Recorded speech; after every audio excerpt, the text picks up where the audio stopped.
This is my audience. Hi, my name is Julie Van Clay, and this is my audience.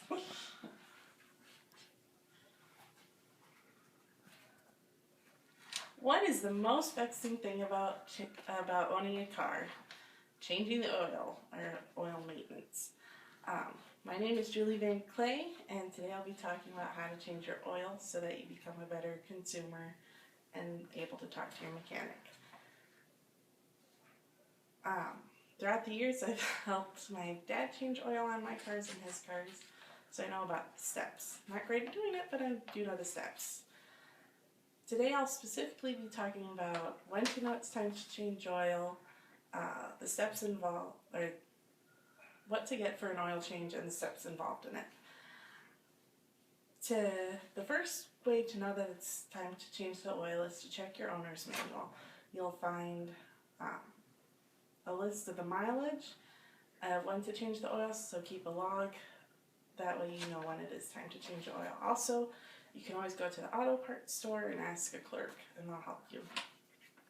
The things to get for an oil change are oil rags, an oil pan to collect the old oil, a funnel, an oil filter wrench, an oil filter specific to the car. You'll have to check the owner's manual, a socket wrench, ramps, and or a jack or jack stand. And I always like rubber gloves because it helps keep your hands clean. If you don't use rubber gloves, also grab some Dawn dish soap. The steps involved in changing the oil are to first put the car on the ramps. If you go slowly, it'll be fine. If you miss, you'll just drive over the ramps. So, yeah. Also, using a jack works.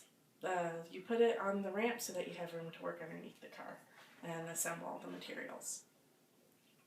When you're under the car, put the oil pan under the drain, the oil drain.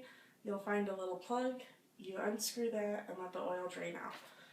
Make sure the pan is not directly under it, but a little bit out so that the oil doesn't spill all over the ground, especially when it's windy out. After you take the oil filter off, put it on upside down on the oil pan so all the oil drips out of it. Before you do that, make sure you check to make sure the seal is all there so it doesn't cause other problems. You'll take the new oil filter, you'll dip it in the oil, make sure the seal's all covered in oil, and then put it on after all the oil has been drained out.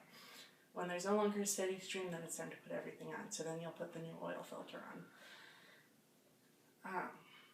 And you'll put the drain plug in, then you go up top, you put the funnel in the oil hole filler, add the new oil in, check the oil, make sure all the oil's in there and it's not too full.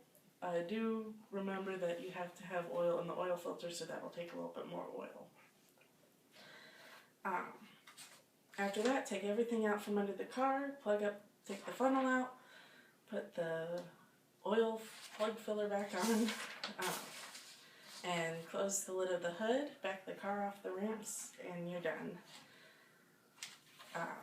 Cleaning up should be easy. Just remember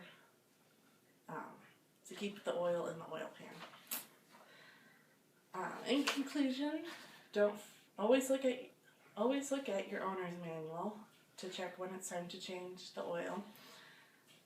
Don't forget that you can always ask a store clerk for help. When you go to the store, ask them for help getting different things. And oil changing is a very easy process. I hope this speech has helped you all.